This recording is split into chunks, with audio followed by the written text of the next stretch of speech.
grateful and thank you so much from my heart for being here and agreeing to this. Yes, you asked me and I respond. Thank you very much for inviting me. You're already speaking like a human design professional. So that's our topic for today. Yeah, exactly. So we are going to talk about human design. Yes. But first of all, let's talk a little bit about you. All right. Just for our listeners to know a little bit more of your background. Like, I'm now in Guatemala. We actually met here in the restaurant and just started chatting. And I knew that you were doing human design. Well, it came out then. And then I had a reading video, which was amazing. And I was like, I want to get it out there. I want to spread the knowledge. And I also know that you are super amazing artist. I saw you perform the other night. It was incredible, amazing. And you are German. Yes. So how come you ended up here? How come I ended up here? Wow. It's a good question. So I never know how my life is going to go. You know, and that's what I accept more and more. So I don't know. The other day I was supposed to write like a CV to apply for some course I was doing, and I just heard this phrase of Krishnamurti: "Truth is a pathless land." So it's somehow, I don't know. I wanted to come to South America. I didn't know where, and I was waiting for something. And then I got an invitation for a dance festival here, and that was literally like 20 days before I actually came here. And I was already like, okay, I should start planning, you know, my travels and decide on which country. Maybe South America would be nice. But then I got this invitation to come here, and that's how I just followed it. Yeah, and about me, I'm living my life in Germany. I'm now, I guess, 3.5 years. I really met human design the first time. Yeah, I'm an artist as well. I went to circus school, to acting school. I was dancing a lot, and I'm still doing that. So that is something that really fills my heart with joy. So my inner child can also come out, my creativity come out, and it's also for me, it's something that I pour my energy into. And human design is likewise. And I've been, let's say maybe on a path of, self-discovery. I was always being somehow, interested in something that go a little bit deeper or beyond. And at the same time, being a practical and critical person.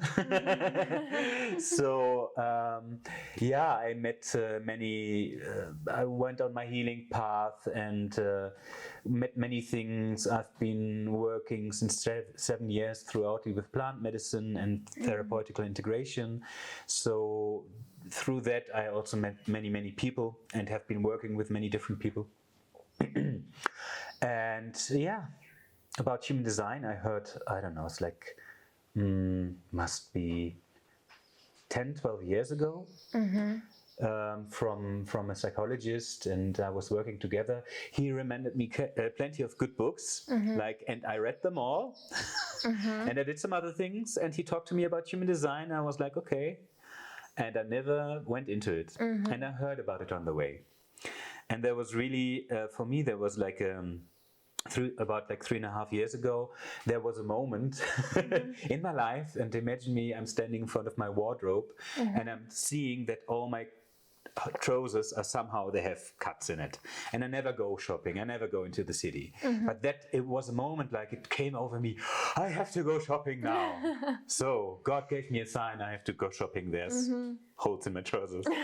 So I went into the city on my bike, looking for that one shop where I know, okay, there I get some trousers and it's a safe thing, and then I get out of the city. So I went on looking, and I came right on to this guy, a guy from Holland. He was sitting there. He was a musician in his 50s, wild hair, and he had so much energy. He was playing his hang drum. And I was like, wow, you know, he's so alive and he enjoys so much what he does. And yeah, you know, sometimes I'm street performing as well, or I used to, so I was there and really taking it in because I could see it's like, wow, it's really beautiful, like what he puts out there. I started talking to him and he told me, yes, and I'm going to Thailand. That's where I wanted to go actually before. And I'm teaching music and I'm doing human design readings. I'm like, human design. That's interesting. I heard about that many times, and that was the moment where I could say, okay, would you like to give me a reading? And he was like, yes, of course. No, and we come and go. Let's go to the bakery. He was a funny guy, and he gave me a very basic reading. Yeah, so he told me about some very basic things about how my energy works. Yeah, what can I trust in my body to take decisions? And he probably was not very well studied in the details of human design because it's something that can go very, very deep and very differentiated, and there's somehow no end to it. And you can be very precise in describing the being of the person by the information you get and you read it. For that, you need to study and to learn the language. But he could tell me the basics, and that he could tell me, or I felt, because it's also something that is felt in the body, is a knowledge which is really about the body. And somehow I felt it was, the information he was giving me was correct for me, you know. Maybe not for other people, but for me it resonated. And he just told me some basic things about how my energy is working. And not too much more, but he was someone where I could feel also that he's living it. And now, you know, and that's what it's about, because it's about the body and it's about living it. But he gave me the right information, and after that I took decisions that actually changed my life, you know. Wow. And that's amazing, and I'm on that journey of discovery, so to say, like, the discovery of myself as I go along, as I take decisions, as I go through my life. And now I'm sitting here because somehow, we bumped into each other, you know, and we were there, and then we started talking, and life happened, right? And then at one point, you know, you asked me, and as you are someone who's caught in human design, a manifestor, you are here to move the Maya, and most people, as we are part of nature, we are bioforms, it's about the body. And we react as the flowers react to the light, and the bodies react to what's around us. So that's really most of the people. And there's some people who are somehow more independent in their energies, and that is what we call a type in human design. Maybe I can explain it a little bit more, so people will understand. But that is maybe your type, and you are here to, to move the Maya and to give impulses. And then you asked me to come here, and I'm responding, and now I'm here. Even though my mind is, oh my God, there's the camera. And now I'm here, and You're I surrender to doing great. this. Thank you. That's amazing, yeah. But can we talk a little bit about what were the decisions? You said that after the reading, you started like really changing some of the things in your life. Yes. Can you give some of the examples? How did it affect your life? So the first big decision I took, I was working in a bigger organization with ayahuasca and plant medicines and other stuff, and I was traveling through Europe, and I was nearly all the time on the road, and it was great.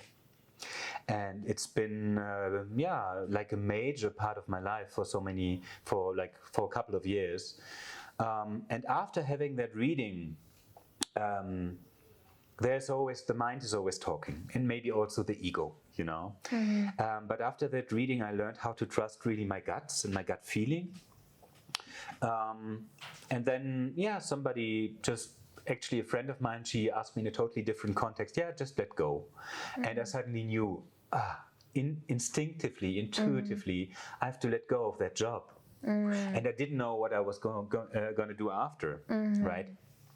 So that is where I learned, where I got my teachers from. It's also like from a spiritual community, so also from like shamanism, psychotherapy more, and maybe like the Osho people, you know, it's like from that Zen and Indian philosophy kind of thing where I really went into it deeply.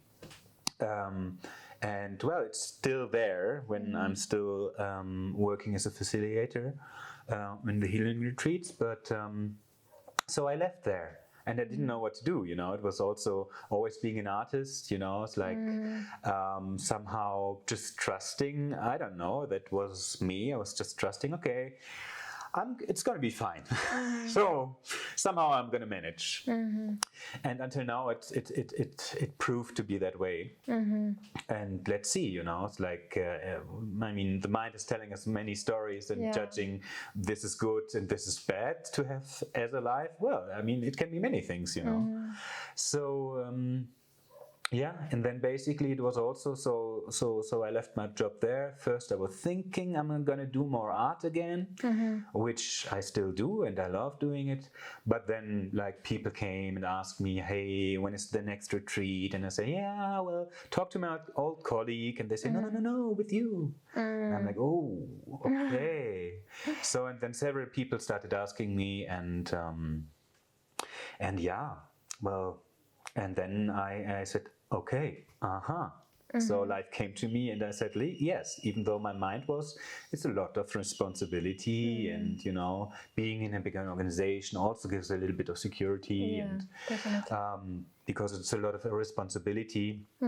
What is interesting is like in human design, we can see many things. And what was my big thing also, maybe talking still a little bit about my own journey as an example, because I'm here to know myself, tells me the human design, and I can confirm that. So I have a part in me which the human design says there's inherent fears in our, it comes from our evolution, from our splenic system also. And one fear, which is in the end, which is an intelligence, is the fear of responsibility. Yeah. So it means at the same time, well, if I'm afraid of tomorrow, or then I'll take care that I have some food in my fridge for tomorrow. If I'm afraid of responsibility, then I also know what possibly could happen. So in this sense, a fear is also an intelligence. And actually, the first time I went to work with the plant medicines, and I kind of like, then suddenly I was like, they said like, come over, sit on our side. And I thought, well, I'm just the translator. Now I should sit up front with you in the responsible part. I thought I'm there with the participants. I actually fainted. Yes. And leaving my old job also, I never faint. I fainted again. So it's like kind of an initiation also. And so that is something that I discovered as well. And but was that experience something that like this human design reading gave you the awareness now, like to really analyze and like understand why it happened, or what was it? Would you say that the two experiences, were they different? Because the first time I reckon, or I understand that you didn't know the human design reading. Yes. Well, I heard about the human design. I didn't somehow respond to it. Yeah. Somehow we are all looking for the right information that is unique to us also, perhaps. Often we look on the outside, and I did my journey. And yeah, when I met human design, what do you mean? No, that was looking back actually. That was looking back. That like I actually understood. I knew I had the fear of responsibility. I knew that before, you know, I got to know myself. But now as I learn about human design, I look into this body graph, into this information that is given to me, and there it says so. And there's plenty of other things that it says so. And I'm like, okay, that's interesting. And, you know, as I get to know more, as I'm now studying the human design, I'm doing an education, I go really deep. It's also part of the design. I really want to know the foundation and the basics. Well, I get to see how accurate it is. And I also get to see that when I'm doing different readings. And especially I have a team now also when I'm facilitating also my plant medicine retreats, lots of beautiful people who somehow, you know, are ready to do this work, and I'm working with them, and we all now our designs, you know, everybody is a little bit more or less into it, but it's very if it's people that I know better and I know their design, we can really see that. We can really see that. And as I'm doing readings also, so many people say, yeah, it's just like that. You know, that's how I experience it in my life. Some people don't. Some people are so conditioned, so far away from themselves that they don't. Oh wow! Yeah. But have you had this experience? They still ask for the reading, so they're kind of ready to receive it, but it doesn't land in their bodies. It lands on let's so to say, it hits on different levels. Okay. Yeah. Sometimes the mind goes a little bit in between, and that's also I mean, I did that, you know, it's like human design. I see, wow, that works for me. I have discoveries, and yeah, then I want to tell everybody about it. Yeah. And everybody should do it. I mean, it's the same with so many things. Yeah. Everybody should do Tantra. Everybody should become a leftist. Everybody should do plant medicines. No. It's for you at this moment. That's for me. That's my way. Yeah. If I respond to that, then yes. Yeah. If we have a calling, I think we should just follow. Yeah. Yeah. So I don't push it on anyone. And somehow I could, you know, I came also here to Guatemala to actually to study, you know, to take a little bit of time off. But yeah, I love working. I'm very happy when I'm working. I'm feeling fulfilled. Yeah. And well, I end up just sitting in a cafe and then end up talking to people. And then they ask me, and what do you do? And I just mention that. And I don't talk too much about it. I don't talk too much about it. So if they ask again, then I say a little bit more. But I don't push it on anyone. Yeah, so it's a good friend of mine. He said like, oh yeah, you know, it's like the spiritual community, the seekers, you know, it's like there has to be something out there. And yeah. So my friend, he said like, oh, I've been in India, and he wasn't really into human design. And he said, yes, I know, I'm this and that profile. And everybody was into human design. That was the new thing to do, to put on my Instagram or something, to put on my bucket list. I don't know. So he said like, yeah, so many people came to me and they just like, oh yeah, I'm into human design. Let me look it up. Oh, you are this and that profile. And then he said like, yeah, I actually didn't feel anymore, like, you know, it's like it was like the fifth person coming to me, and I didn't want to hear it, but I let them talk, you know, and that's really not it. Yeah. But I really appreciate it. I'm so grateful. I didn't know anything about human design until 2 weeks ago or like 3 weeks ago. And then it was such a funny story because it came into my life here, and in 2 days I think I encountered like 4 people who told me about human design. And you were one of them, and I'm so grateful actually that I got to do my reading with you, because I feel that you were so detailed, like so well prepared. Thank you for like, I feel you're doing it with your heart. Thank you. And I absolutely loved our reading, and that's why it's important for me to get it out to people. Everybody has a choice, but we are here to spread the knowledge about it. Yes. And now if we go into it, can you explain? Wow. What is human design? Yeah. Oh my God, that question, I never know how to explain that. That's maybe we can talk about how it started or who invented it, like the story behind it, and then we can go into the design. Well, human design came to the world because it was time, and that is what the man who kind of came through him, he tells it like that.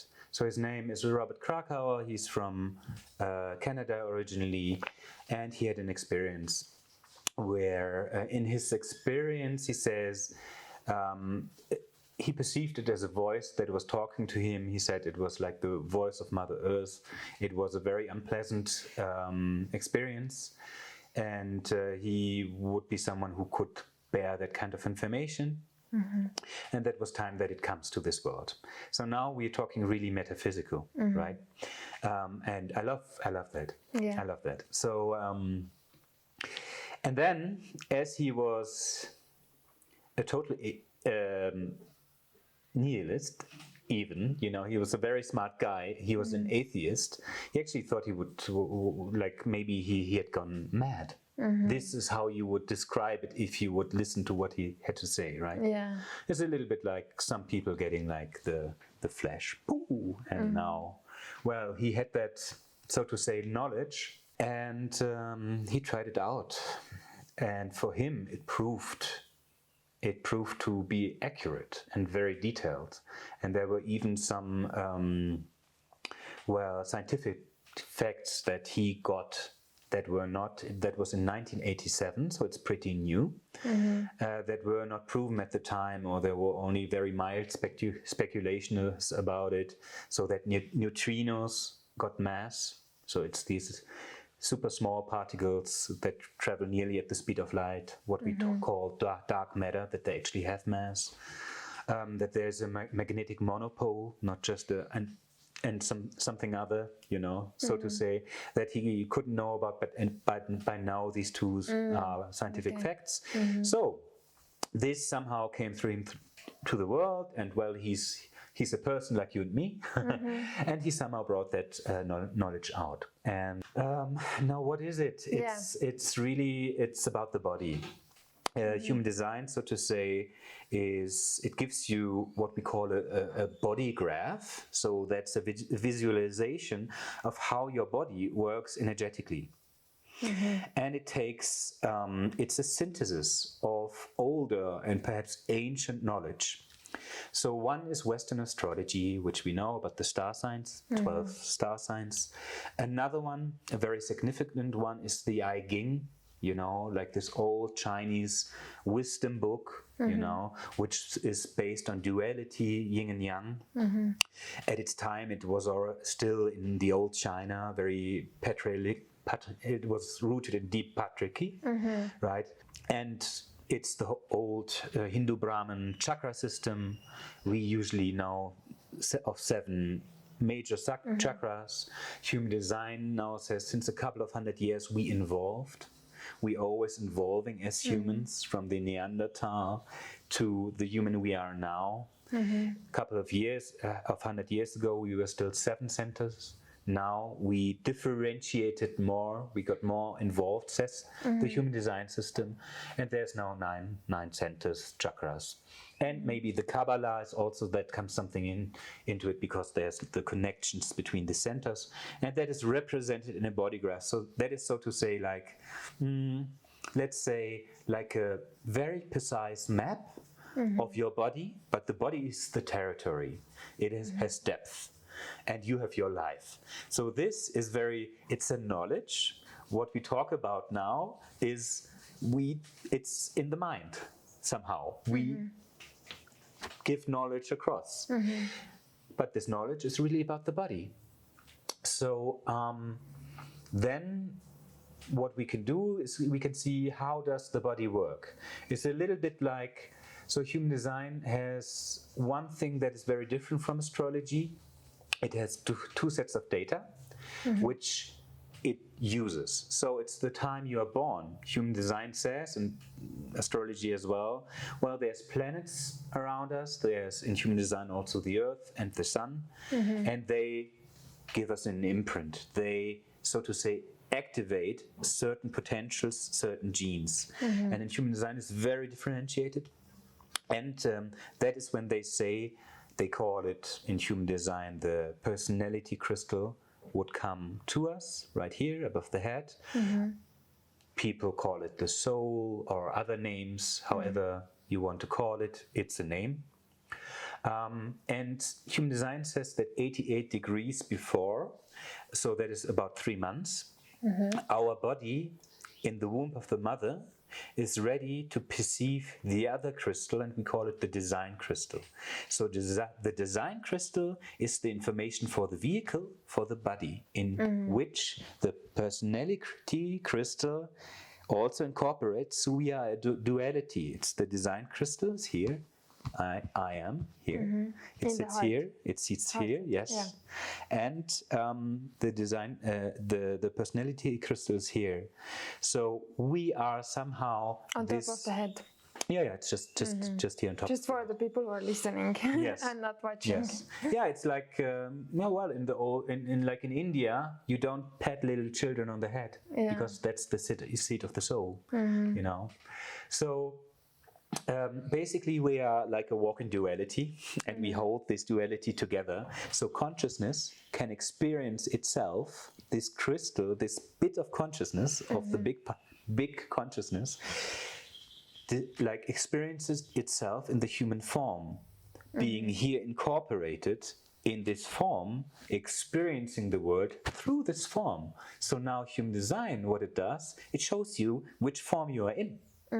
And then what is your vehicle? And it describes the vehicle. So if you got like, maybe you've got a Land Rover, and you want to race a Porsche car, maybe that's not the best idea. And if you have a Porsche car, you don't go shopping for a very big family. So it tells you somehow, it's like you come in this box, you come to the world, and on the back of the box is your instruction manual for how to use this vehicle in a very deep and differentiated way. So somehow the mind can relax. The mind can look outside, and the body, the vehicle, can drive and go through the life. Human design says the body also has its life on earth, and you are in this body to experience this life. So the first thing that probably, if human design says trust your body, is about the body. It's a very big intelligence. Nowadays we know, okay, maybe the conscious mind can maybe take in and process 30, 40 impressions per second, which is amazing now. But if you look into the body, well, there is, I don't know, scientists say, I cannot tell, but between 10 and 100 billion cells, and every cell has its own task, you know. Still, it all goes together, and there's so much in the body that we are not consciously aware of. You know, am I aware of my breathing? Am I aware of my digestion? Even am I aware of how what is going on in my mind? You know, the kid in the classroom, the hand already goes up, and then the kid thinks like, I did that. But it's actually proven by now that the activity in like the brain, it comes after the reaction. So the body is a really big intelligence machine. And we used to get on top of the food chain and like in front by our strategic minds, which are wonderful machines that we can use. But sometimes I like, okay, I can take a knife, you know, to use it. But if I use it on anything, you know, it can be also go against myself. So human design says that the mind is very good at being an outer authority, to analyze, to measure, something is big or small. But the body would be, says the human design, it is something that one can try out, is my authority for my life. Yeah. So there's so much going on in the body what the mind consciously doesn't know. And human design invites you to try that out and to surrender to your body. And then what happens? You just need your birth data. You can go to different websites. My body graph would be one that's an official one where you could get secure information. You can look it up. You get this image, this roadmap, so to say, your body graph. And and then you can see how you want to go. You can find out about what we call in human design your type, so how your energy works, how's your aura, and what would be what we call in human design an inner authority, the place in your body, because that's different for everybody, and a strategy on how to take decisions. And you can find out that way. And you can get a reading also. In my personal experience, I had that one very short reading, which was very good. Just the basics, my inner authority and my strategy. And that changed something for me. And then, I thought like, okay, reading is also pricey, so it's like someone who really knows it. I read about it, and I'm someone also, I was fascinated also with the knowledge, and I wanted to discover, and that was all good and fine. But then I had another reading about a good year later, and that again I felt that I can really, that changed something for me, because it's also frequency. So in that sense, it's a nice story because it was just the day after my reading. So my inner authority, I'm someone who can relay on my intuition. That's like an inner alarm, And the day after my reading, I went to park my scooter amongst 100 other scooters, and I'm thinking like, I'm new here, I park it next to the tree, here I will find it back. Logic, my mind thinks. So, and then I had a sudden like impulse of, oh, maybe it's not good here, maybe I should park it back at my heart, at my home. And then my mind was going, oh, no, it doesn't make sense, and here it's right. And then I went away. 2 hours later on the beach, I had a moment like, my scooter, but it didn't make sense. It's like, okay, no, my mind cannot not explain that. I come back, somebody else, the key was fitting, and went away with my scooter. It took me 2 days to get the damn scooter back. And that was really clear in a way, my intuition told me.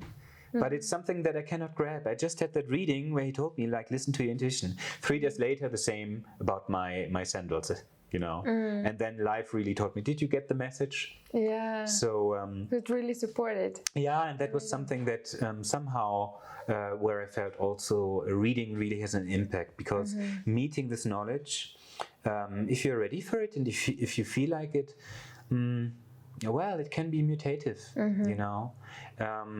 If it's for you at the right time, if you resonate, and then it's up to you. You try it out. Yeah, well, I definitely resonated. Yeah. I'm extremely grateful that I did it, and I believe there were very profound knowledge that I got that really I feel that has changed my perception. And I'm spreading the word to everyone here right now to get the reading, because I really believe in it. It's so detailed. I mean, I know now that there's only a few things I got out of it now, but I'm sure if I would go over our materials in a year or something, it would maybe some other things would hit me. We always get out what we need. Yeah. But can we go into the types now? Yeah. So human design describes the body. And there's 4 different what we call in human design types. And that is just about the pure mechanics of the body. Some people feel like, oh, he says I'm this or that. The human design is like putting me into boxes. It's a limitation. But yes, it's a limitation. I'm 173, I'm not 180. Yeah. So, you see, somehow, if I can accept that, well, I can become free. So learning about somehow this biology, for me, it's really biology in a way. That is, for me, it's very liberating. So we have 9 different what we call centers in human design, and through the moment we were born and how through all that connects, the centers are either we are defined there, we are reliable there, we are somehow also fixed, and we don't get influenced, and we can rely on that. There's no influence from the outside. That is what we call, so that's our nature, that's my nature, and you got your nature, and that's different. And that's wonderful that I'm different. It's wonderful that you're different. So I can start discovering my being and loving myself for that, and I can also accept, and then in the end loving also other people for their uniqueness. And that is what I can discover by the human design. And the first distinction would be the type. And then there's the openness. We all are open. This is where we take in. So I'm open emotionally. I take in emotions. Yeah, for example, I can learn about what I take in my openness. I can learn about emotions, for example. Yes, but I can also, well, get conditioned, so to say, because in my openness, I'm also vulnerable. Yeah. So this is more where we go to school. This is our nurture. And as soon as we don't identify, or as I identify not anymore with my openness, but I experience it. For example, the emotions, I'm open emotionally. As we know, you are what we call defined emotionally. So you have your own emotions. It's like the stomach that produces the body chemistry, that produces the emotions, and sometimes, there's good emotions, and you process everything emotionally. You have an emotional relationship to the world. No, this is how you process. So I'm taking that in. And it can be that I, for example, identify with it, and I'm thinking I'm so emotional. And I had that already when I was younger. So it's not something that I know through the human design, but it made it more clear for me that I thought, okay, I'm at home, I'm so to say chilled, sober, cool. I have my preferences, things that are not so much my thing, but not so very emotional. But then I go amongst people, and certainly there's a lot of emotional people, and I amplify these emotions. I take them in, and I even amplify them. And then I think like, wow, what's wrong with me? And and if I would then take an emotional decision because the guy next to me is happy or the guy next to me is sad, well, whose decision is it then? So this is a little bit how the human design works about this openness. And so I trust what I'm fixed in, what I'm defined in. So types, coming back to types. No, but actually, maybe you are correct, like, because you're the master of it. Like, maybe we should start about the centers. Yeah, no, it's good to start with type. Oh, okay. And I think now I could like explain a little bit about our nature and about our openness. Okay. So there's 4 different types. And there's one center, how we call it. This is the so-called sacral center. Sacral because that's where the life force is. Yeah, that's a pure motor. A motor, there's different kind of motors. There's also willpower. There's adrenalized pressure. Yeah, there's the emotions. You can be angry or very angry. It also has some kind of motor energy, power. So this center is very basic. The center of life force, the sacral center. And if that is, we say, defined, then you have a consistent, your own life force. Yeah, and that is there. It's mainly about work. It's about, if you have that defined, you're also here to work, to do some work that you love. And really, at the end of the day, be really satisfied. You did a good day of work and you used all of your energy. And then you can go to sleep and be satisfied. Now, many people do work that they don't love because they think they have to. And then they get frustrated and not satisfied. So what people that have that center defined, we say also, because they have this life force center, they have an aura. And this aura, an aura is quite big. Yeah, so we are in one another's aura right now. Somebody a couple of meters away is not in my aura anymore.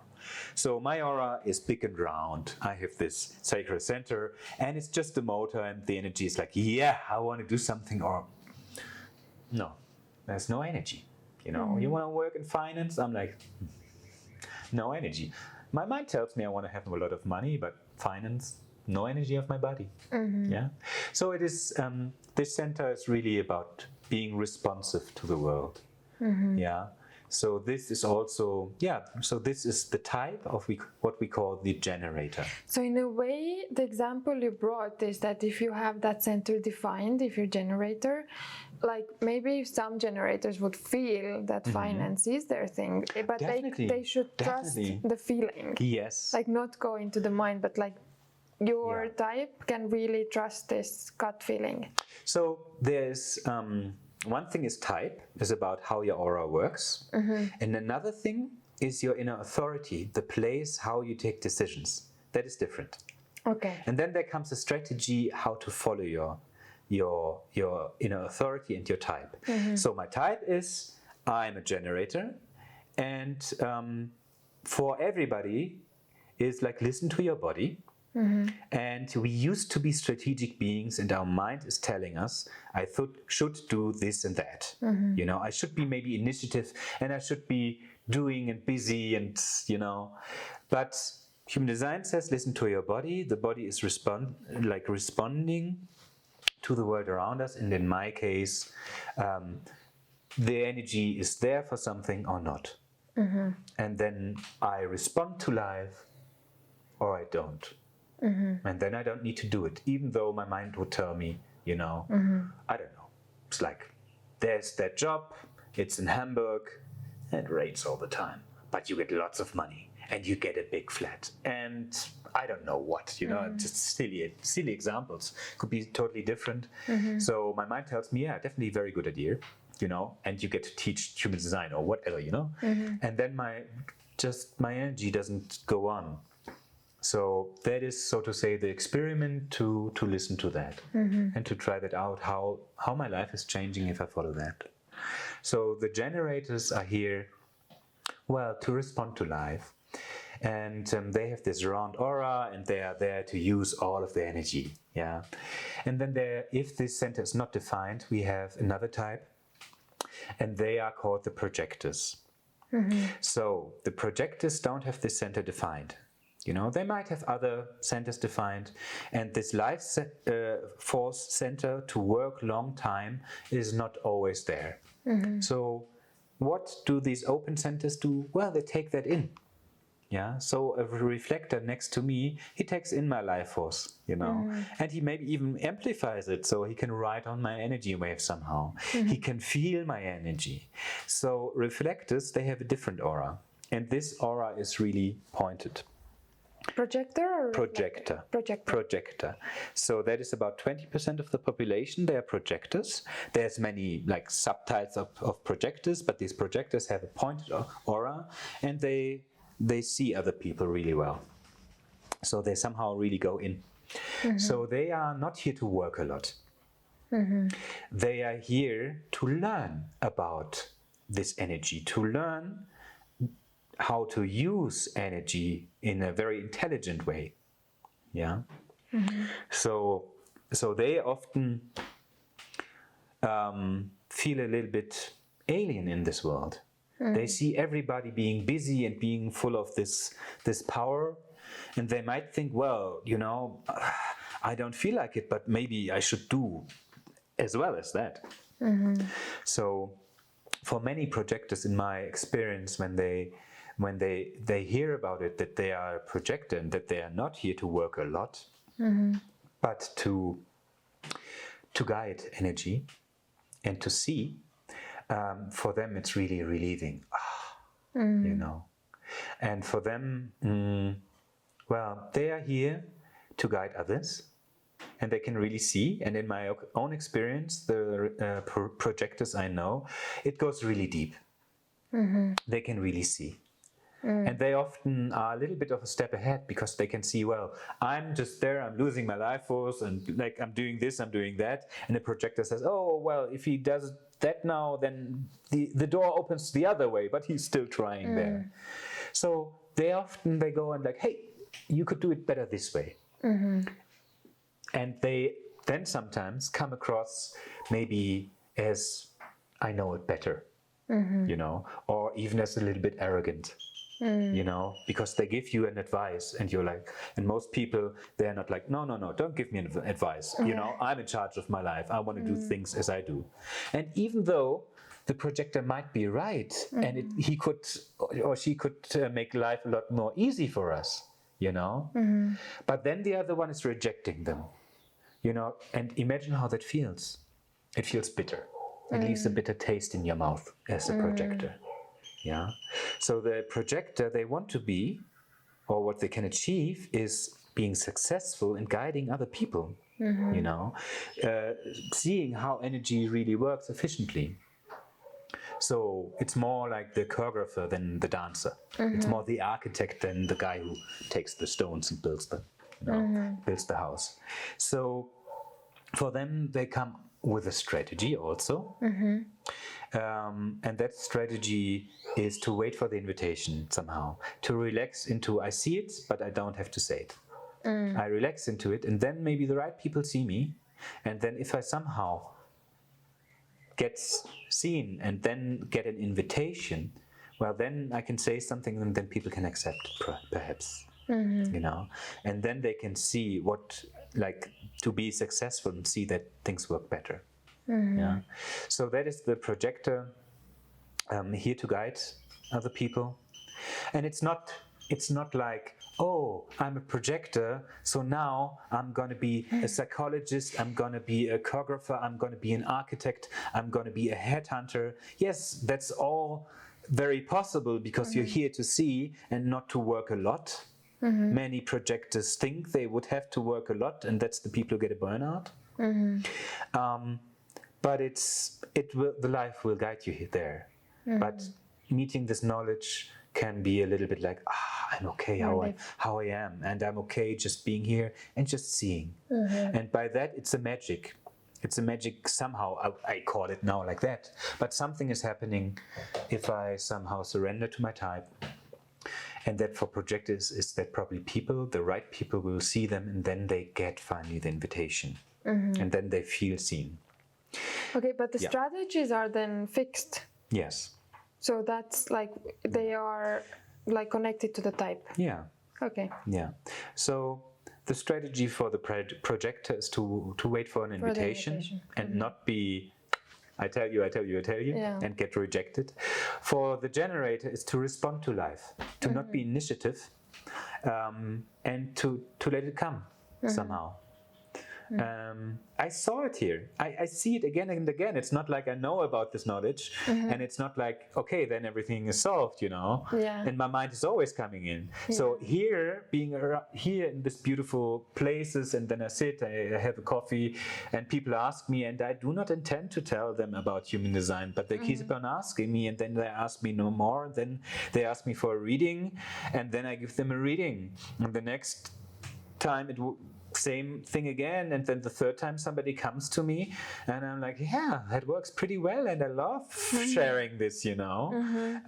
And then I'm like, yeah, I'm doing this and I'm doing human design, and apparently then there is no interest, and I'm like, okay, interesting, you know.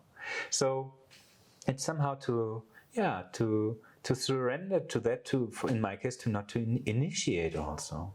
Yeah. So what we have also in human design, we have these different centers, and many people also have heard about the throat center, about speaking, about manifestation. So there's a third type in human design, and it's called a manifestor. And we have this motor centers there, they're open, we take the energy in, or they're defined, we have that own energy there. And if that is connected to the throat, so it's pretty mechanical what I'm talking about, but for me, I see it proves to be true. Yeah, if that is connected to the throat, there we have a manifestor. We have somebody who doesn't have this long, this sacral center defined, but another motor. And manifestors are, well, they're here to have impact. They're not really here to work long time, but they are here to, well, to have an impact, to move the Maya, to say, come on, let's do this. Yeah, I'm going to do something now. Yeah. So the other types, projector waits for invitation, generator waits to respond to life, and the manifestor is here to do whatever he or she wants to do, you know. If it's from the willpower, if it's from my feelings, expressing my feelings, you know, or I have the pressure to do something, but I go there and do it. And so the aura is also changing. No, the aura of the manifestor is a little bit more of a closed aura. you know, and it's a powerful aura as well. It's not so open and yin and enveloping like the generator, but it's more yang. So a bit more male. Masculine. So, masculine. We could say masculine. It's all somehow, you know, it's words, you know. But there's something in it. So, like, you are a manifestor, and you are here to do things, you know. It's like, so manifestor would be self-made man, king, queen, you know, the one who says like, yeah, I'm gonna do a startup now, you know. In an image would be maybe, okay, we build a house, and the manifestor says like, okay guys, we're gonna build a house now. I have this impulse and we do it, you know, I do it. And we build it over there.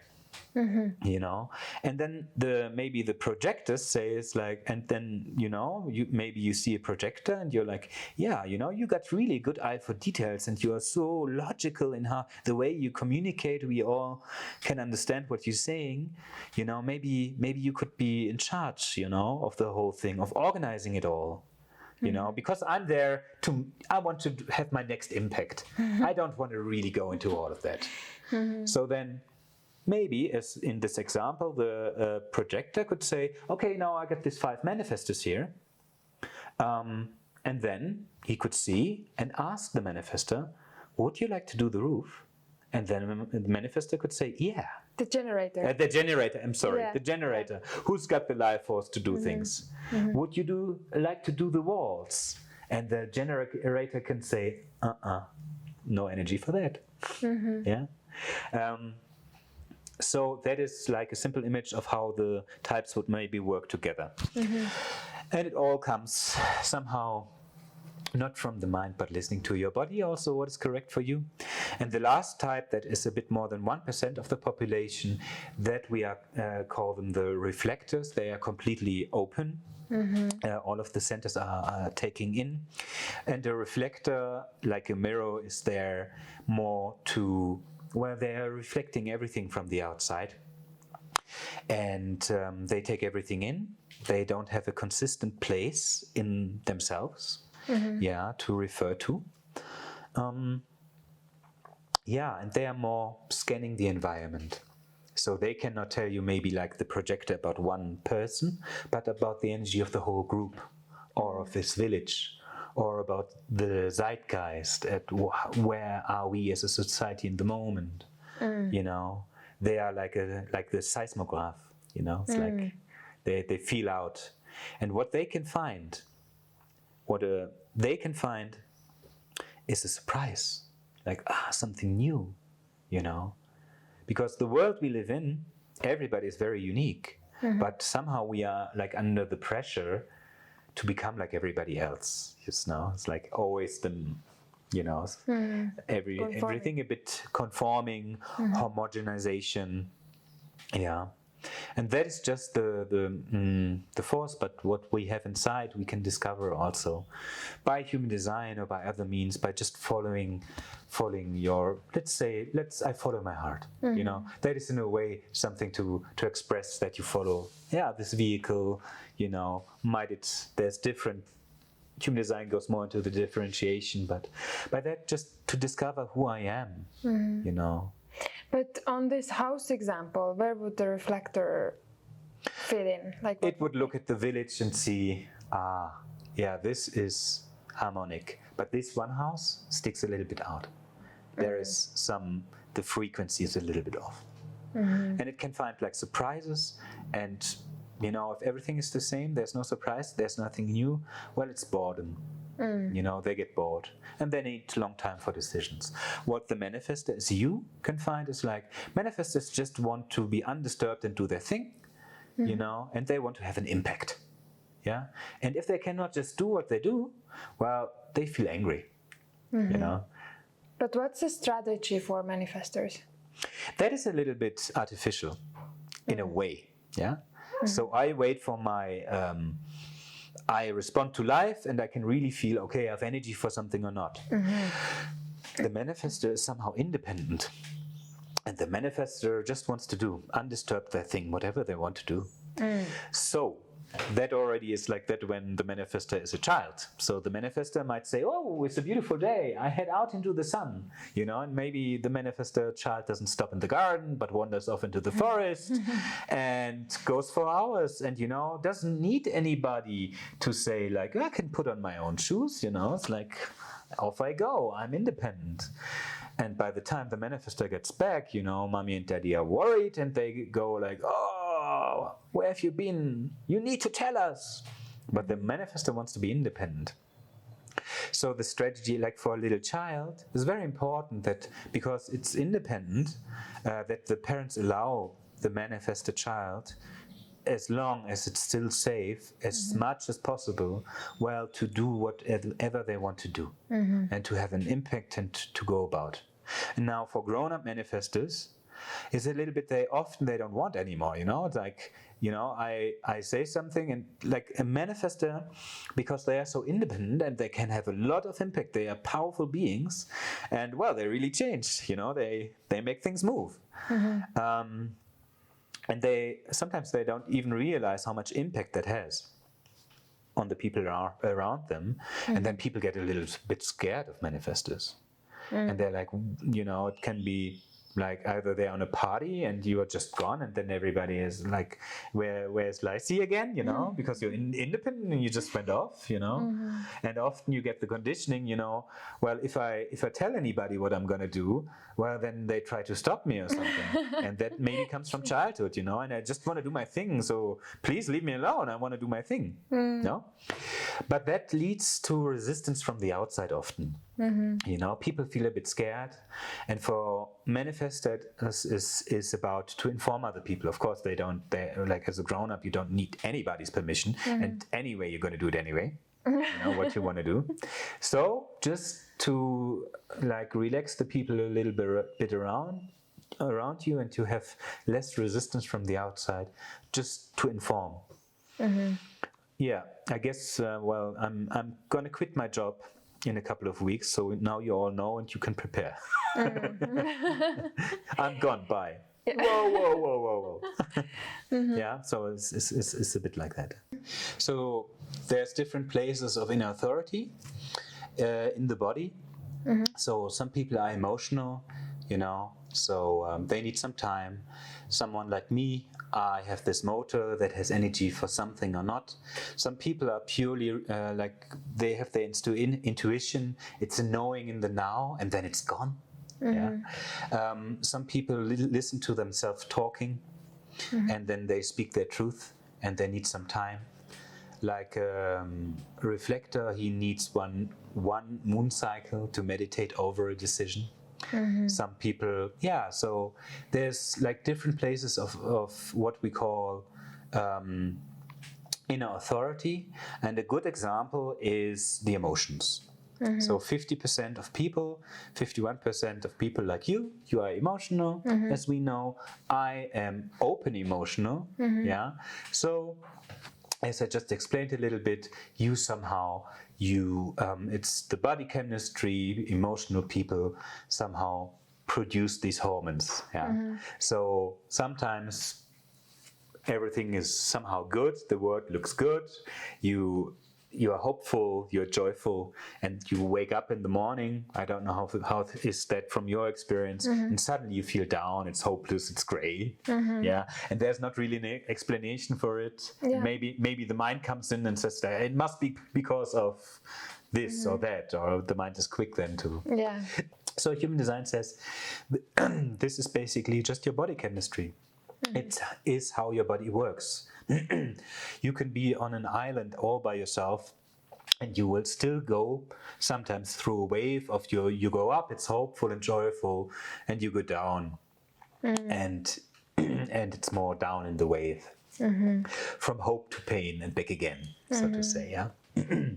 So for these people, for them the strategy is, as they're on top of the wave and everything seems great, so probably they would say yes to everything. Imagine you sign a contract then, you know, and to wait it out. Because as you are everything seems great, you only see what seems good in that contract, and as you maybe go down in your wave, you only see the disadvantages. But so for those people, because you go through these emotional waves, there's no, so to say, no truth in the now, only with some distance.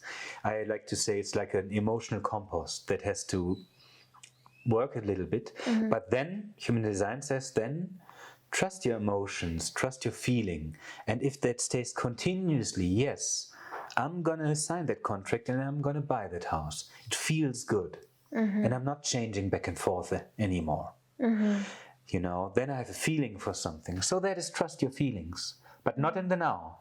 Not especially when the emotions are strong and I'm angry or I'm sad, and then I say I quit, and then 3 days later, oh, maybe I shouldn't have, you know. That's so to take true. some time. Yeah. I don't know, how is it in your experience? It is. It's so true. Like that was one thing that was super profound for me in the reading, because there was another aspect to it. Like I can totally relate to this, having ups and downs and seeing world in pink and then gray. But another thing that was a bit more detailed in my reading was that there's this line of perfectionist, and like I was always also trying to have this 100%. Yes. And like it was so nice to know that I never have the 100%.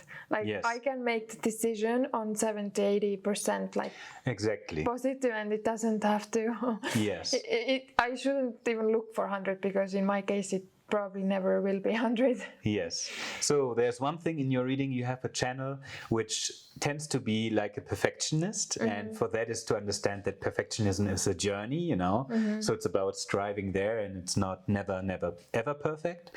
And with the emotional center, it is as you go through the wave, you are on top of the wave, and you see all what is an advantage in this house, and you're down in the wave and you see everything that is not so good. And then as you go through the wave, and with some distance, some waters going down the stream, your body emotionally remembers also the positive and the negative, and then one is more. But so that is why there's depth in the emotions. Me, I'm in the now. It's like now I know, and then I don't. Yeah. It might also be you meet an old friend and you had like, I don't know, it's like, you know, something emotional going on, and 20 years later you still feel that. You know, and the people who are open emotionally is like a blank slate. I meet you again, hi. Yeah. So that is the depth in the emotions. So that is something that is also for me that was quite revealing. You know, for me it was really revealing to know, like, oh, well, I take emotions in from the outside. I can learn a lot about emotions. I don't need to identify with them. This phrase, "You are not your emotions," detached from your emotions. Yeah, for me, 100%. For you. And for many other people, yes, you are, but just don't be spontaneous in the moment. You know, many people, especially men who are emotional, you know, maybe, you know, they take an emotional decision in the now and they say, I'm quitting my job. And then later they come back and like, oh, that was not so good. Now I'm not going to trust my emotions at all anymore. I'm only going to listen to my mind. Yeah. So human design explains that a little bit. And then that it is an experiment. And it like human design keeps saying, listen to yourself, listen to your body. It's a place of your inner authority. The mind is where the conditioning is in, and what they taught you in kindergarten, or what, I don't know, it's like what you read a book about nutrition, and then your girlfriend told you, and then my parents were like this, and then my upbringing, you know, and then human design says, okay, once you take a decision from there, and once from there, and once from there, well, are you getting anywhere? So it's in a way, it's a very simple and mechanical strategy to follow that one place. For you to wait out your emotions and then to do what you do. For me to wait, to respond to life, and to be spontaneous. And then I go, and then my mind goes like, oh my God, you cannot do that. Yeah, and then it can relax, and I say, okay, keep on talking, and it always comes back in. And then I follow just this mechanical, and then I try it out, how that changes my life. you know, and I don't need to believe anything. It's just words on paper, what we say here. It's just mind blah blah what we do here. So it's about the body, and you can discover that for yourself and verify it. But not for all generators, it's about being spontaneous, isn't it? Yeah. It's about the life force responding for something, but 50% of the generators can also be emotional. So that covers then. And so they also need to wait out their emotional wave, So I think it's so important in this case when we're talking about human design, like it's really a tool to know, because otherwise there's these general statements like don't trust your emotions, or like exactly. But for some people like me, for example, in my style, or if my center is like defined, I should actually like trust the top emotion that stays over time. Exactly. And that's what I love really about human design. They call it also like the science of differentiation, you know, because what we talk about now is the most important. It's your type, how your energy works, and your inner authority then, and the strategy, how to follow that. But human design goes so much deeper. You know, you can take years exploring your design. It's very deep, and somehow it's a little bit like when we talk now, it's like, what is this? It's like, and you need, like, I need to also differentiate, okay, what are my feelings? What is my motor that is going on? What is my intuition? Where is my mind coming in? I also have willpower. I also have direction in my life. So that is all differentiated. And it all comes together. You know, and that's also what's being done in a reading, you know, to explain that to the particular person and to read that out, you know, to just translate that into a language that one can understand, you know, And because then, as we talk about human design, you know, I'm someone who feels called, you know, to go into that knowledge and to learn about it and to spread it. But it can also quickly become a mind thing. So this is why I also like to say it's really nice to get a reading, and I saw it in myself. You know, I have been reading so many books about human design, and but a reading is something else, because it's something that is really, really only for you. And it's somehow the art, what we call keynoting, to take the different bits of information and to put them in an order and to form phrases that are really only for you. Yeah, because it is so detailed, like you're saying, like we are really covering, I feel, only like the surface, like really basics, what we're talking about, the centers and the type and the authority, but like there's all the channels, if they're like filled or not, like there's so many details to the reading, and like it's impossible to comprehend all of it, or like even to get everything out of it, especially if you don't have the reading. So the ones who are like learning it, like you in your case, you get like important information out of it and you form it together for the person. Because like I can't, if I do the online thingy, sometimes it might be very confusing. So for me, I feel it's the best, and everybody's unique, you know. It's a bit like so for somebody it might feel right and feel correct, you know. To maybe for a first step it's great. It's great to get the overall picture. But in general I'd say it's good to get a reading, and because you can also get lost, and there's like so many roads to go down. And what's the most important thing also, because like in the end it's very, very simple, you know. By following this strategy and knowing your type, you become more and more you, because you taking your own decisions, you know, and not conditioned decisions. Really your own, and you might then discover what your life is about and who you are. But then human design also, by the openness, the openness is, as I said, where you also can get conditioning. So for example, back to the emotional center is a good example. 50% are open, like me. So I've been open emotionally and receptive emotionally, taking in emotions of others since I was a baby. So I feel the emotions around me. So there's also, you know, I don't want to get hurt. I don't want then other people to feel bad because I feel that. You know, I feel that coming in. So that leads to what we say in human design, we call it the not self. So a conditioned, so to say, strategy of the mind to avoid painful experiences. Yeah. So I like everybody to be in harmony around me. You know, I want everybody to feel good. I don't want to rock the boat. I don't want to steer the water. You know, I have a nice smile. How are you? Yeah, I'm good. Is it okay? Oh yeah, that's fine. That's fine. I don't want you to feel bad, because if you feel bad, I feel even worse, because I take it in and I amplify it. Yeah. So in the end, it comes down to, well, avoiding confrontation and truth. So it's maybe the 10th time the dishes weren't done. I'm pissed off, but I don't say anything because I don't want the other one to feel good, so I don't confront him, you know. And I see that in myself, that I do that, you know. And now I see, like, I'm learning that, you know. Often it comes so quickly that I'm like, oh no, it's okay, or, you know. Now I learned that. I also learn how to say no, for example. Yeah. Yes, it's okay. No, I feel. And then I go back to my strategy. Do I want that? Then I say no. Even though my open emotional center is like, oh no. Yeah.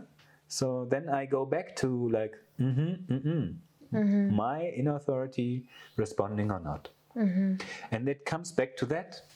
But also in the openness we can find, like, next to this example of the open emotional center, we can kind of read out what maybe, you know, it's a possibility that you always got information that you should be some way, that you always got conditioning in that way.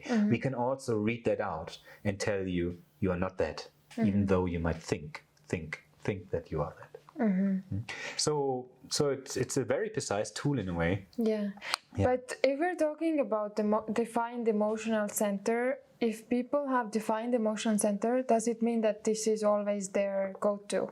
Yes. Like it's like dominant of all the other centers, if it's defined.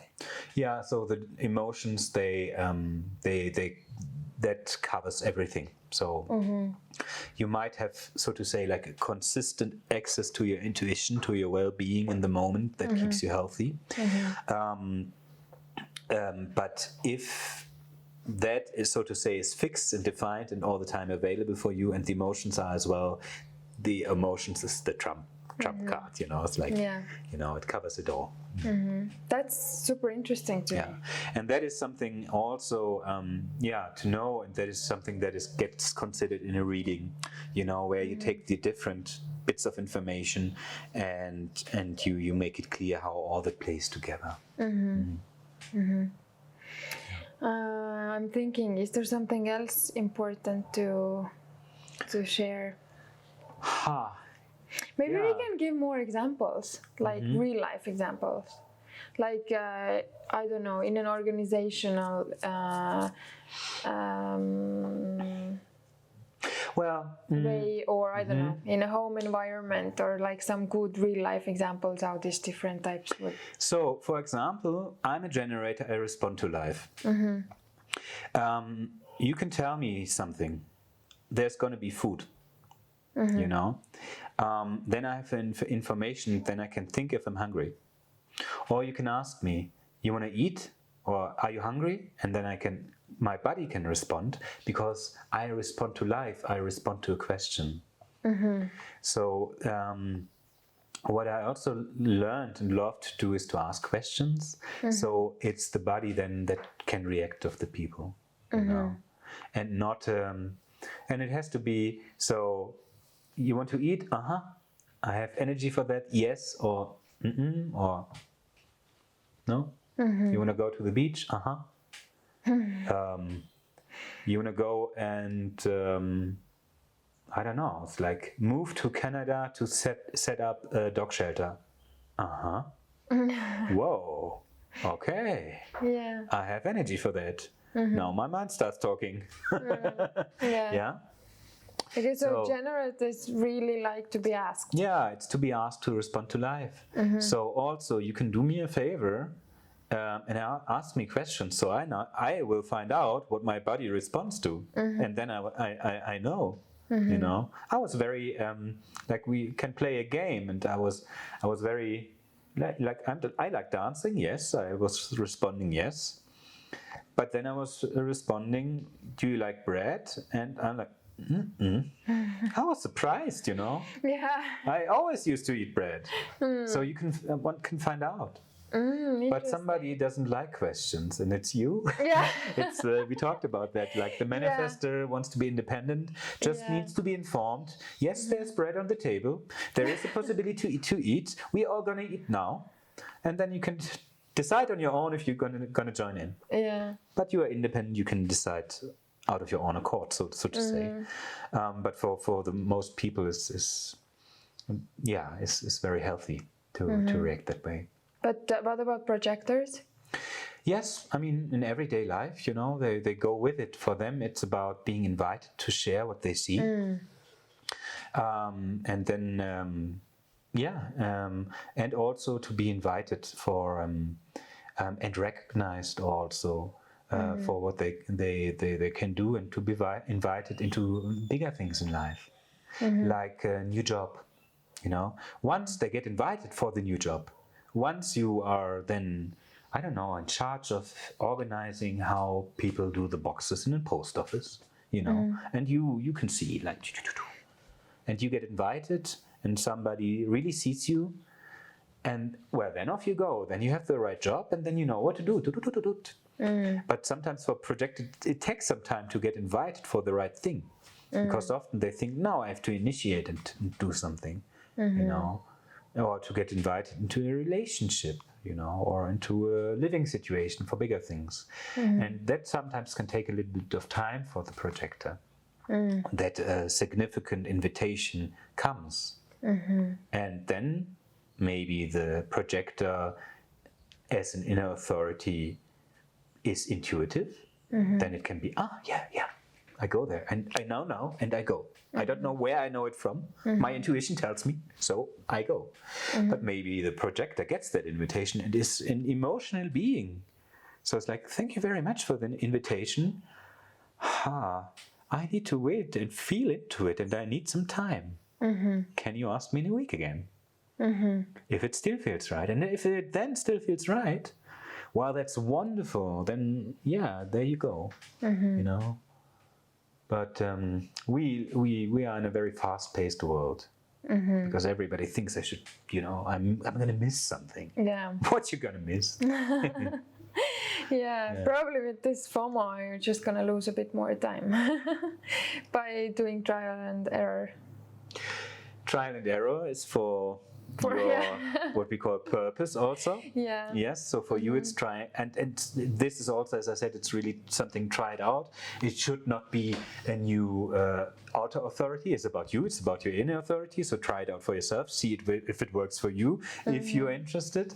Yeah, if it seems like inviting, if your life force is responding to this, you know, then well, go do it. If it doesn't seem interesting to you, you know, not for you then. It's okay, you know. And in your case, it's try and error also, you know. You try it out and then you'll see. But that's a different aspect. That's a profile. Yes. So we are talking now about like, how does the energy work? What is a place of inner authority? What is the type and the aura type?